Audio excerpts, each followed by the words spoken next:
ஒவ்வொரு நாளும் அவருடைய கிருபை புதிது என்று சொன்னால், நாம் நடந்து செல்வதற்கு நம்மை தைரியப்படுத்த அவர் வாக்குத்தத்தங்களை கொடுத்து நம்மை பலப்படுத்தி நடத்துகிறார். அதுதான் நம்முடைய தகப்பனாகிய இயேசு கிறிஸ்துவுடைய அன்பு. காரணம், அவர் உங்களை அதிகமாய் நேசிக்கிறார்.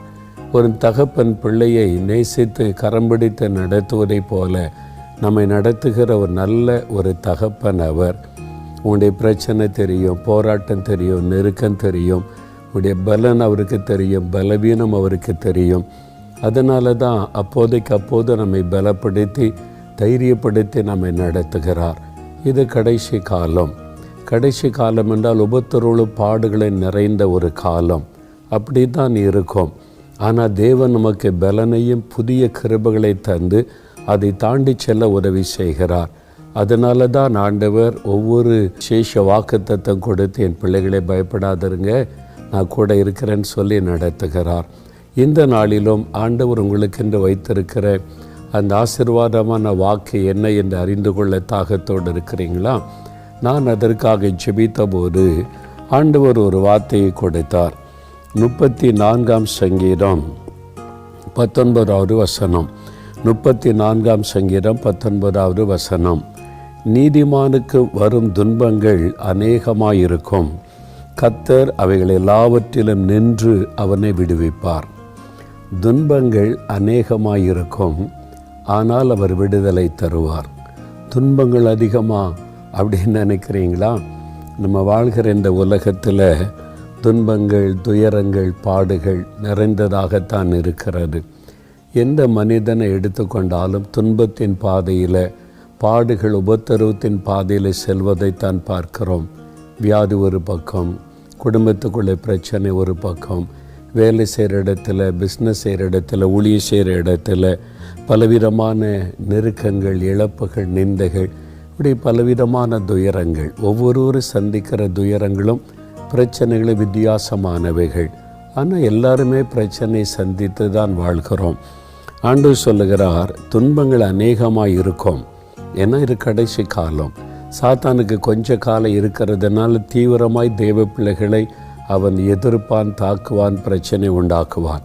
ஆனால் நீங்கள் பயப்படாதங்க, அவைகள் எல்லாவற்றிலும் நின்று நான் உங்களை விடுவிப்பேன்.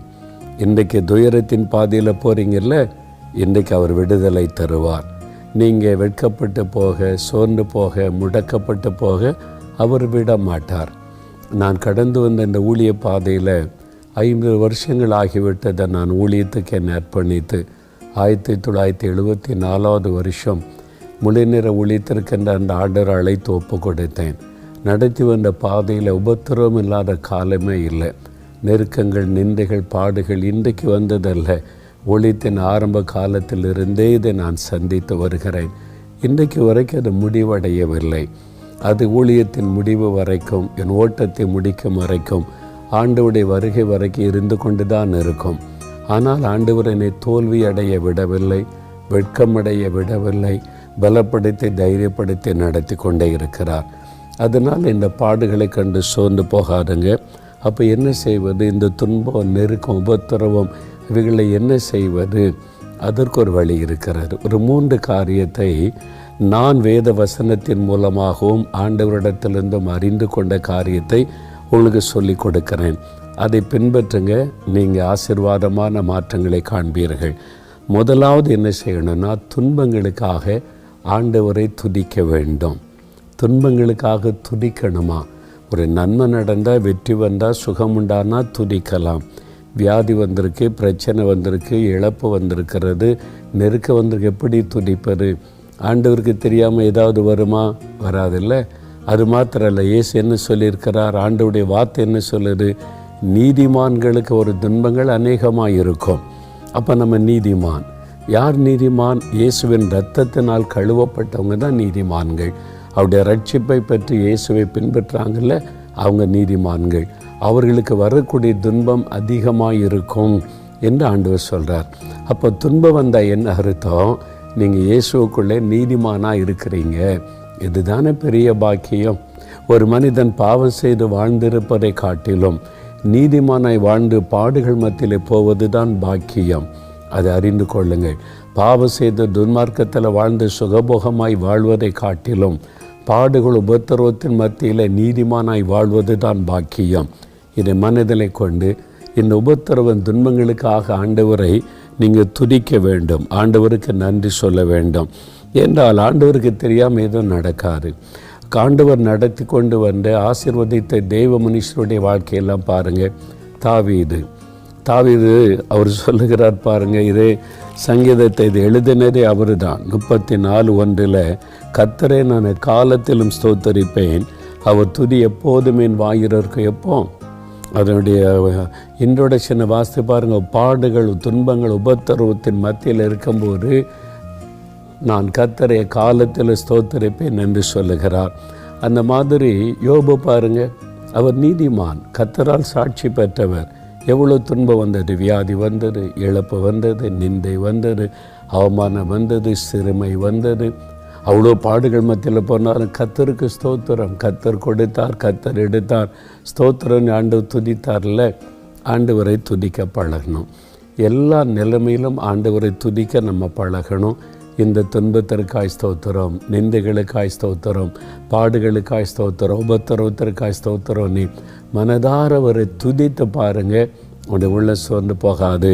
ஒரு பொது பலனும் தைரியமும் உங்களுக்கு உண்டாயிருப்பதை நீங்கள் பார்க்க முடியும். என்னுடைய ஊழியத்தின் ஆரம்ப காலத்தில் நம்ம ஜெபக்குழுவாக நடத்தி கொண்டு இருந்தோம்ல, வியாழக்கிழமையில் உபவாச ஜெபம் அப்போவே நடக்கும், 40 ஆண்டுகளுக்கு முன்பாகவே. அப்போது கிறிஸ்தவர் அல்லாத ஒரு சகோதரி, ரொம்ப பக்தியான குடும்பத்தில் இருந்தவங்க, எனக்கு சொந்தக்காரங்க. அவங்க சாட்சி சொன்னது ரொம்ப ஆச்சரியமாக இருந்தது. ஏன்னா அவங்க அவ்வளோ பக்தி மார்க்கத்தில் இருந்தவங்க. அவங்க எழும்பி சாட்சி சொல்கிறாங்க, நான் இயேசுக்குள்ளே வந்த பிறகு என் வாழ்க்கையை மாற்றி அவ்வளோ நிம்மதி சந்தோஷத்தை தந்திருக்கிறார். என் வாழ்க்கை சுபாவத்தை மாற்றி இருக்கிறார். என் கணவர் ஆச்சரியப்படுற அளவுக்கு ஒரு பெரிய சந்தோஷம். ஆனால் எனக்கு உபத்திரம் பாடு இல்லைன்னா, ஆண்டவரே ஏன் எனக்கு உபத்திரம் வரல, ஏன் பாடு வரல, ஏன் கொஞ்ச நாள் உபத்திரமே இல்லை அப்படின்னு சொல்லி நான் ஆண்டவர்கிட்ட கேட்பேன். எனக்கு அது வினோதமாக இருந்தது. பாடு ஏன் வருது, உபத்திரம் ஏன் வருதுன்னு தான் கேள்வி கேட்பாங்க. அவங்க சொன்னாங்க, ஏன் எனக்கு பாடு வரல, உபத்திரம் வரலன்னு கேட்பேன். ஏன்னா தேவனுடைய பிள்ளைகளை உபத்திரவத்தின் பாதையில் தான் ஆண்டவர் நடத்துகிறார். எனக்கு உபத்திரம் வராட்டா நான் ஆண்டவரை விட்டு விலகிவிட்டேனோ என்று எண்ணுகிறேன். அந்த உபத்திரவ பாடுகளில் ஆண்டவரை நான் நெருங்குறேன், ஆண்டவர்கிட்ட ஜெபிக்கிறேன், அற்புதம் செய்கிறார் என்ற மகிழ்ச்சியோடு சொன்னாங்க. அது எனக்கு ஒரு புதிய காரியமாகத்தான் இருந்தது. நான் அதில் கற்றுக்கொண்டேன். அதைத்தான் வேதம் கற்றுக் கொடுக்கிறது. அதனால் நீங்கள் ஆண்டவரை ஸ்தோத்திரம் பண்ணணும். ஏன் தெரியுமா? மத்தேயு 5:10 ஆண்டவர் சொல்லுகிறார், நீதி நிமித்தம் துன்பப்படுகிறவர்கள் பாக்கியவான்கள். நீங்கள் நீதிமானாய் நடந்து ஆண்டவருக்கு பிரியமாக வாழ்ந்து உண்மையாக நடந்தால் துன்பம் பாடு வரும், நிந்தை. அப்போ நீங்கள் பாக்கியவான்கள். பரலோக ராஜ்யம் அவர்களுடையது, பெரிய பாக்கியம் இல்லை. அதனால் நம்ம நீதியாக வாழ்ந்து ஆண்டவருக்கு பிரியமாக வாழ்ந்து துன்பங்கள் துயரங்கள் வேதனைகள் வந்தால் நீங்கள் பாக்கியவான்கள், பாக்கியவதிகள். அதை நினைத்த முதலாவது துதிங்க. இந்த பாடுகளுக்காய் ஸ்தோத்திரம். நீங்கள் பார்க்குறீங்களே, எத்தனை பேர் பரிகாசம் பண்ணாங்க, நிந்திக்கிறாங்க, கேவலமாக பேசுகிறாங்க, பொய்யான காரியத்தெல்லாம் உண்மை மாதிரி பேசி திட்டுறாங்க. அதெல்லாம் பார்க்கும்போது நான் ஆண்டவரை துதிப்பேன். இதற்காக ஸ்தோத்திரம். இந்த நிந்தை, இந்த அவமானம், இந்த பொய்யான குற்றச்சாட்டுகள், பரிகாசங்களுக்காய் ஸ்தோத்திர ஆண்டவரை. உம்முடைய நாமத்தின் நிமித்தம் எனக்கு வருகிற இந்த பாடுகளுக்காய் ஸ்தோத்திரம். நீங்கள் துதிக்கும்போது ஜெயிக்கிறவங்களாக மாறுவீங்க. ஒரு பெரிய சந்தோஷம் உண்டாகும். 2வது ஆண்டவர் கற்றுக் கொடுத்த காரியம், பாடுகளை சகித்து கொள்ள உங்களை அர்ப்பணிக்க வேண்டும். அது ரொம்ப முக்கியம். நம்ம நிறைய பேர் பாடுகளை சகிப்பதில்லை. பாடு வந்துட்டால் கேள்வி கேட்குறேன், ஏன் எனக்கு பாடு? நான் தான் பைபிள் வாசிக்கிறேன், ஜெபிக்கிறேன், தசோபாங் கொடுக்குறேன், சர்ச்சுக்கு போகிறேன், ஊழியத்திலெல்லாம் ஹெல்ப்பாக இருக்குன்னு ஏன் எனக்கு இந்த பாடு வரணும்? கேள்வி கேட்கிறோம். ஆண்டவர் சொல்கிறார், நீதிமான்களுக்கு ஒரு துன்பம் அதிகமாக இருக்கும், அநேக துன்பங்கள் வரும். உலகத்தில் உங்களுக்கு உபத்திரம் உண்டு, ஆனாலும் திடன் கொள்ளுங்க. அப்படி தானே இயேசு சீசர்களுக்கு சொன்னார். அப்போ அவரை பின்பற்றும் போது பாடு உபத்திரம் வரும். அதை பொறுமையாய் சகித்து கொள்ள வேண்டும் என்பதை தான் இயேசு கற்றுக் கொடுத்திருக்கிறார். வேத புஸ்தகத்தில் 2 வசனத்தை வாசிக்கலாம். 2 தீமோத்தேயு 3ஆம் அதிகாரம் 12ஆம் வசனம் பாருங்கள். அன்றியும் கிறிஸ்து இயேசுவுக்குள் தேவபக்தியாய் நடக்க மனதாயிருக்கிற யாவரும் துன்பப்படுவார்கள். நீங்கள் ஆண்டவருக்கு பிரியமாக நடக்க ஒப்பு கொடுத்து நடக்க ஆரம்பித்தாலே துன்பப்படுவார்கள் என்று வசனம் சொல்ல. அப்போ துன்பங்கள் நமக்கு கிடைக்கிற ஒரு ஆசீர்வாதம். அதை பொறுமை என்ன செய்யணும்? துன்பம் வந்தால் 11ஆம் வசனத்தில் பவுல் சொல்லுகிறார், எனக்கு உண்டான துன்பங்களையும் பாடுகளையும் நன்றாய் நீ அறிந்திருக்கிறாய் தீமோத்தேயு, எவ்வளவோ துன்பங்களை சகித்தேன், இவை எல்லாவற்றிலும் நின்று கர்த்தர் என்னை நீங்களாக்கி விட்டார். நான் துன்பத்தை சகித்தேன், எனக்கு அவ்வளோ துன்பம் வந்தது, பாடு வந்தது, நிந்தை வந்தது, நெருக்க வந்ததை நான் சகித்து கொண்டேன். ஆனால் கர்த்தர் எல்லாவற்றிலும் என்னை நீங்களாக்கி மீட்டு கொண்டார். துன்பம் அதிகமாக இருக்கும், நீங்கள் அதை சகித்து கொள்ள பழகணும். வீட்டுக்குள்ளே இருக்கும், வேலை செய்கிற இடத்துல, பிஸ்னஸ் செய்கிற இடத்துல, ஊழியம் செய்கிற இடத்துல துன்பம், நெருக்கம், உபத்திரம் வரும். அதை சகித்து கொள்ள நம்ம பழகணும். நம்ம அதுக்கு பதிலாக உடனே ரியாக்ட் பண்ணுறோம், கோபமாக, எரிச்சலாக. நம்மளும் நான் நீதிமான், நான் ஆண்டவருடைய பிள்ளை, நான் கர்த்தருக்குள்ள இருக்கிற என்ன நினச்சிங்க என்ன கோபப்பட்டு பல வார்த்தைகளை விட்டுறோம். ஆண்டவர் சொல்கிறார், பொறுமையாரு, சகித்துக்கொள் என்பதாய். அது எப்படிங்க அப்படின்னு கேட்டால், இயேசு நமக்கு என்ன சொல்லியிருக்கிறார் பாருங்கள். 1 பேதுரு 2ஆம் அதிகாரம் 19, 20, 21 வசனம் பாருங்கள். வசனத்தை கவனிங்க. ஏனெனில் தேவன் மேல் பற்றுதலாய் இருக்கிற மனசாட்சி நிமித்தம் ஒருவன் அநியாயமாய் பாடுபட்டு உபத்திரவங்களை பொறுமையாய் சகித்தால் அதுவே தேவனுக்கு முன்பாய் பிரீதியாய் இருக்கும். நீங்கள் ஆண்டவருடைய பிள்ளைகளா கர்த்தர் மேலே விசுவாசம் வைத்து ஆண்டவருக்கு பிரியமாக நடக்கும்போது பொய்யான குற்றச்சாட்டு, பரிகாசங்கள், ஏளனங்கள், உபத்திரம் வந்தால் பொறுமையோடு அதை சகித்து கொண்டா அதுதான் தேவனுக்கு பிரியமாம். நீங்கள் குற்றம் செய்து அடிக்கப்படும் போது பொறுமையோடு சகித்தால் அதனால் என்ன கீர்த்தி உண்டு? சிலர் சொல்லுவாங்க, நான் தப்பு பண்ணி என்ன பேசினா பரவாயில்ல, நான் செய்ததை சொல்லி ஏதாவது பண்ணால் பரவாயில்ல, இது ஒன்றுமே செய்யலை, ஏன் இப்படி பொய்யா சொல்கிறாங்க, தான் கோபம் வருது. ஆண்டவர் சொல்கிறாரு, பொய்யா சொன்னால் நீங்கள் பொறுமையோடு சகித்தீங்கன்னா அதுதான் தேவனுக்கு பிரியமானது. நீங்கள் குற்றம் செய்து அடிக்கப்பட்ட என்ன பிரயோஜனம்? நீங்கள் குற்றம் செய்து அடிக்கப்படும் போது பொறுமையோடு சகித்தால் அதனால் என்ன கீர்த்தி உண்டு? நீங்கள் நன்மை செய்து பாடுபடும் போது பொறுமையோடு சகித்தால் அதுவே தேவனுக்கு முன்பாய் பிரீதியாய் இருக்கும். இதற்காக நீங்கள் அழைக்கப்பட்டும் இருக்கிறீர்கள். ஏனெனில் கிறிஸ்துவும் உங்களுக்காக பாடுபட்டு நீங்கள் தம்முடைய அடிச்சுவடுகளை தொடர்ந்து வரும்படி உங்களுக்கு மாதிரியை பின் வைத்து போனார். இயேசுதான் நமக்கு மாதிரி. அவர் என்ன தப்புனார்? யாருக்கு என்ன தீமை செய்தார்? வியாதியஸ்தரை குணமாக்கினார், பிசாசு பிடித்தவங்களுக்கு விடுதலை கொடுத்தார், கண்ணீரோடு வந்த மக்களுடைய கண்ணீரை துடைத்தார், நன்மை மாத்திரம் செய்தார். ஆனால் அபாண்டமான பழி சுமத்தப்பட்டார், பரிகாசம் பண்ணப்பட்டார், ஏளனம் பண்ணப்பட்டார், கற்கள் எடுத்து அடிக்க போனாங்க, கொலை செய்ய போனாங்க. அவர் நான் என்ன தீமை செய்தேன், ஏன் எனக்கு ஒரு அப்படி செய்கிறீங்க, அப்படி பேசலை, பொறுமையோடு சகித்து கொண்டார். அன்று சொல்கிறார், அந்த அடிச்சுவட்டிலே நடந்து வாங்க, அதுதான் மாதிரி. இயேசு தான் நமக்கு மாதிரி. அதைத்தான் நமக்கு ஆண்டவர் கற்றுக் கொடுத்திருக்கிறார். அது மாத்திரம் இல்லை, நீங்கள் பாருங்கள், எபிரேயர் 12ஆம் அதிகாரம், எபிரேயர் 12ஆம் அதிகாரத்தில் அழகாக தேவனுடைய வசனம் சொல்ல 2-3 வசனம் பாருங்கள். இயேசு தமக்கு முன் வைத்திருந்த சந்தோஷத்தின் பொருட்டு அவமானத்தை எண்ணாமல் சிலுவையை சகித்து தேவனுடைய சிங்காசனத்தின் வலது பாரசத்தில் வீற்றிருக்கிறார். சிலுவை அது பாடு, நிந்தை, அவமானம், பொய்யான குற்றச்சாட்டு, நெருக்கம், வேதனை உண்டாக்குகிறது. சகித்தார். ஆகையால் நீங்கள் இளைப்புள்ளவர்களாய் உங்கள் ஆத்துமாக்களில் சோர்ந்து போகாதபடிக்கு தமக்கு விரோதமாய் பாவிகளால் செய்யப்பட்ட இவ்விதமான விபரீதங்களை சகித்த இயேசுவையே நினைத்து கொள்ளுங்கள். எவ்வளோ அழகாக ஆண்டு சொல்லியிருக்கிறார் பார்த்தீங்களா? இதை நம்ம கற்றுக்கொண்டா போதும். பாடு நிறைந்த உலகந்தான், பிரச்சனை நிறைந்த உலகந்தான். இயேசு தான் நமக்கு மாதிரி. அவருடைய அடிச்சுவட்டில் நடக்கிறோம். இது ஊழியர்களுக்கு மாத்திரம் இல்லை, விசுவாசிகளுக்கும் தான். பாருங்க, ஆண்டு சொல்கிறாரு, தமக்கு விரோதமாய் பாவிகளால் செய்யப்பட்ட. அவங்க நீதிமான் மாதிரி, அவங்க தான் பக்திமான் மாதிரி இயேசு குற்றப்படுத்துகிறாங்க. அவங்க பாவிகள், அவங்க துன்மார்க்கர், ஜெபிக்கிறது இல்லை, ஆத்மாக்களுக்கு அக்கறை கிடையாது, அவங்க இயேசுவை போல் ஊழியம் செய்கிறது கிடையாது. ஆனால் ரொம்ப பக்திமான் மாதிரி காமிச்சு இயேசு குற்றப்படுத்துவாங்க. பாவிகளால் செய்யப்பட்ட இவ்விதமான விபரீதங்களை அவர் சகித்து கொண்டார். சகிக்க நம்ம ஒப்பு கொடுக்கணும், பாடுகளை சகிக்கணும். சிலர் இந்த வீட்டில் இருக்க முடியாது, எங்காவது ஓடிடலான்னு தோணுது. இந்த இடத்துல வேலை செய்ய முடியாது, நெருக்கிறாங்க, எங்காவது போயிடலான்னு தோணுது. எங்கே போவீங்க? எங்கே போனாலும் பாடு உண்டு, எங்கே போனாலும் உபத்திரவம் உண்டு. உலகத்தில் இருக்கும் வரைக்கும் சகித்து கொள்ள பழகணும். அந்த கிருபை ஆண்டவர் தருவார். நான் ஏற்கனவே சொல்லியிருக்கிற ஒரு சமயம் ஒரு ஊழியத்துக்காக ஒரு பட்டணத்துக்கு நான் போயிருந்தேன். நான் பகலெல்லாம் உபவாசம் பண்ணி இரவு கூட்டத்துக்காக ஜெபிப்பது வழக்கம். அந்த நாள் இரவு கூட்டத்துக்காக காலையிலேருந்து உபவாசம் பண்ணி காத்திருந்து ஜெபம் பண்ணி கொண்டிருந்தேன். அப்படி ஜெபித்து கொண்டிருக்கும்போது திடீரென்று என் ஆவிக்குரிய கண்கள் திறக்கப்பட்டது.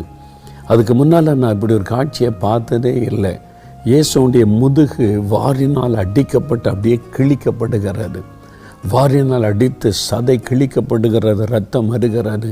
இயேசு அப்படியே பொறுமையாக சகிக்கிறார். சத்தமிடலை, கோபப்படலை. நான் என்ன தப்பு பண்ணேன், ஏன் என்னை அடிக்கிறேன்னு திருப்பி கேட்கலை. நான் என்ன பாவம் செய்தேன், ஜனங்களுக்கு நன்மை செய்தது ஒரு பாவமா, ஏன் என்னை அடிக்கிறேன்னு திருப்பி கேட்கலை. அப்படியே பொறுமையாக சகித்து கொண்ட காட்சியை காண்பித்தார். இது நான் ஜெபிக்கிறதற்கும் இந்த காட்சிக்கு சம்மந்தமே இல்லையே. நான் உடனே அந்த காட்சியை பார்த்துட்டு கண்ணீரோடு, ஆண்டவரே ஏன் இதை எனக்கு காண்பிக்கிறீங்க?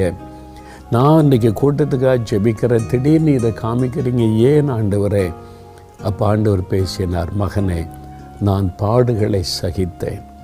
என் மேலே பொய்யான குற்றச்சாட்டை சொல்லி அடித்து வேதனைப்படுத்தி சதையை கிழிக்கிற வண்ணமாய் என் சரீரத்தை கிழித்து என்னை அவ்வளோ வேதனைப்படுத்தினாங்க. என் வஸ்திரத்தையெல்லாம் களைந்து என்னை அடித்து காயப்படுத்தி நான் அதை பொறுமையோடு சகித்து கொண்டேன். நீயும் சகித்துக்கொள். அந்த ஒரு வார்த்தை அவ்வளோதான். என்னது நீ புரியல, ஏன் ஆண்டவர் இதை சொல்கிறார்? சரி ஆண்டவரே, நான் பாடுகளை சகிக்க ஒப்பு கொடுக்குறேன், நீங்கள் எனக்கு கிருபை தாங்க, உங்களை மாதிரி நானும் பாடுகளை சகித்து கொண்ட இருதயத்தை எனக்கு தாங்கன்னு கொஞ்ச நேரம் ஜெபிச்சுட்டு அப்புறம் கூட்டத்துக்கு ஜெபிக்க போயிட்டேன். கூட்டம் இன்றைக்கு ஆசீர்வாதமாய் முடிந்தது. ரொம்ப சந்தோஷமாக மகிழ்ச்சியாக இன்றைக்கு ஆண்டவர் ஜனங்களுக்கு பெரிய காரியம் செய்தார் என்று மகிழ்ந்து வந்தபோது ஒரு உபத்திரம் வந்தது, ஒரு நெருக்கம் வந்தது. என் மனதை காயப்படுத்துகிற ஒரு காரியம், என்னை சோர்வுக்குள்ளாக்குகிற ஒரு காரியம். அப்படி வந்தபோது டக்குன்னு ஆண்டவர் ஞாபகப்படுத்தினார். நான் என்ன சொன்னேன்? சகித்துக்கொள்னு சொன்னேன்ல, இதுக்கு தான். உனக்கு இப்படி ஒரு நெருக்கம் வரப்போகுது, ஒரு அவமானம் பாடு வரப்போகிறது, நீ அதை சகித்துக்கொள். அவசரப்பட்டு எதையும் பேசாத, யாரையும் குற்றப்படுத்தாத, லீவ் இட், விட்டு நான் எப்படி சகித்து கொண்டு என்னை சகித்துக்கொள்னு சொன்னார்.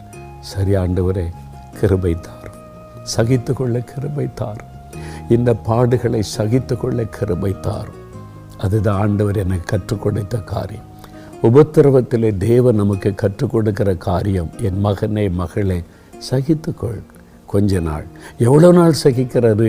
கொஞ்ச நாள். முடிவு என்ன தெரியுமா? மூன்றாவது ஒரு காரியத்தை நீங்கள் அறிந்து கொள்ளணும். விசுவாசியுங்கள். முதலாவது பாடுகள் உபத்திரவத்துக்காக துணிங்க. ரெண்டாவது சகித்து கொள்ளுங்க. மூன்றாவது ஆண்டவர் என்ன சொல்கிறார் பாருங்க, நீதிமான்களுக்கு ஒரு துன்பங்கள் அநேகமாக இருக்கும், அவைகள் எல்லாவற்றிலும் நின்று விடுவிப்பார். முடிவு விடுதலை, முடிவு ஜெயம், முடிவு ஆசீர்வாதம். விசுவாசிங்க. இதில் நீங்கள் நிலைத்திருக்க போவதில்லை. அதுக்கு முடிவு வருகிறது. கர்த்தர் விடுதலை கொடுப்பார், ஜெயம் கொடுப்பார். அதுதான் வாக்கு தத்துவம். அவர் உங்களை விடுவிப்பார். இன்றைக்கி சொல்லுகிறார், உபத்திரவம், நெருக்கம், நிந்தை, அவமானத்தில் கடந்து வந்து கொண்டிருக்கிறீங்களா? என் மகனே, என் மகளே, நான் உன்னை விடுவிப்பேன். நீ பொறுமையோடு சகித்து கொண்டால எவ்வளோ நாள் அமைதியாக இருப்பேன்? நான் அமைதியாக இருக்க மாட்டேன். உனக்கு விடுதலை கொடுக்கிற நேரம் வருகிறது, சூழ்நிலை மாற்றுகிற நேரம் வருகிறது. இந்த நாளில் சூழ்நிலையை மாற்றுவேன். உன் குடும்பத்தின் சூழ்நிலையை மாற்றுவேன், வேலையின் சூழ்நிலையை மாற்றுவேன், பிஸ்னஸின் சூழ்நிலையை மாற்றுவேன், ஊழியத்தின் சூழ்நிலையை மாற்றுவேன். உனக்கு விரோதமாக எழும்புகிற பிசாசின் கிரியைகள் முடக்கப்பட்டு போகும். நான் விடுதலை கொடுப்பேன், உன்னை சாட்சியாய் நிறுத்துவேன், உன்னை மேன்மைப்படுத்துவேன். பயப்படாத. அது ஆண்டவர் கொடுக்கிற வாக்கு. அதனால் இந்த உபத்திர நிந்தன் அதில் நிற்க போவதில்லை. தாவீது பாடுகள் மத்தியில் போனார். சொந்த மாமனார் கொலை செய்ய தேடுகிறார். தாவீதுக்கு எப்படி இருந்திருக்கும்? அந்த வேதனையோடு போகிறார். வனாந்தரத்திலே ஓடுகிறார். பெலிஸ்தர்கள் தாவீதை குறிவைத்து கொல்ல முயற்சிக்கிறாங்க. எதிரிகள் சூழ்ந்திருக்கிறாங்க. அந்த துன்பத்துக்கு நடுவே போய் கொண்டிருக்கிறார். சொந்த மகன் அவரை அரண்மனை விட்டு துரத்தி அடித்தான். காலில் பாதரட்சி கூட இல்லாமல் நடந்து ஓடுகிறார். அவ்வளோ நெருக்கத்தின் மத்தியில் நடந்து போன தாவீது அந்த ஆண்டவர் வனாந்தரத்திலிருந்து அரண்மனைக்கு கொண்டு போனார். என்றைக்குமே வனாந்தரத்தில் குகையில் ஒளிந்திருக்க வைக்கவில்லை. தேவன் அரண்மனைக்கு கொண்டு போனார், உயர்த்தி கனப்படுத்தினார். முடிவு உண்டு, விடுதலை உண்டு. ஆண்டவர் சொல்லுகிறார். யோபு நிந்தை, அவமானம், பரிகாசம், அவனை குற்றப்படுத்துகிறாங்க, ஏதோ பாவம் செய்துட்டான்னு சொல்கிறாங்க, அவனை கேவலப்படுத்துகிறாங்க, அற்பமாக பேசுகிறாங்க. அதை பொறுமையோடு சகித்தார்.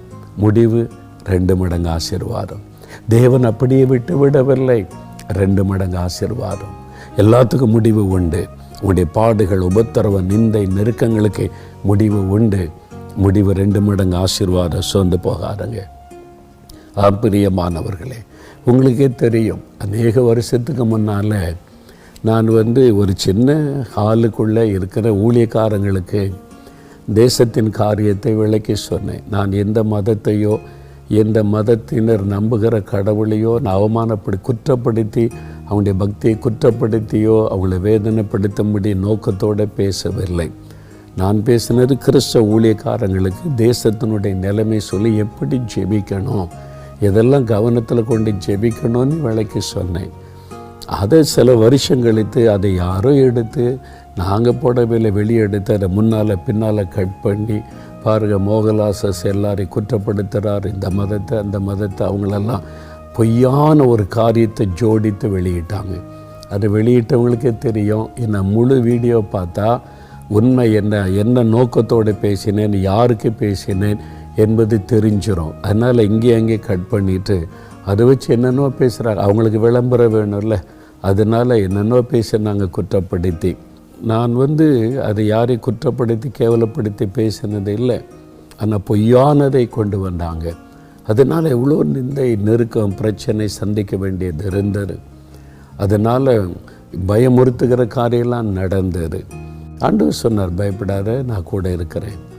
நான் எந்த நோக்கம், யாரையும் அவமானப்படுத்த நோக்கத்தோடு பேசலை, குற்றப்படுத்துகிற நோக்கத்தோடு, யாருடைய பக்தியையும் குறை சொல்கிற நோக்கத்தோடு பேசலை. என்னுடைய நோக்கம் என்ன என்பதை தேவன் அறிவார்.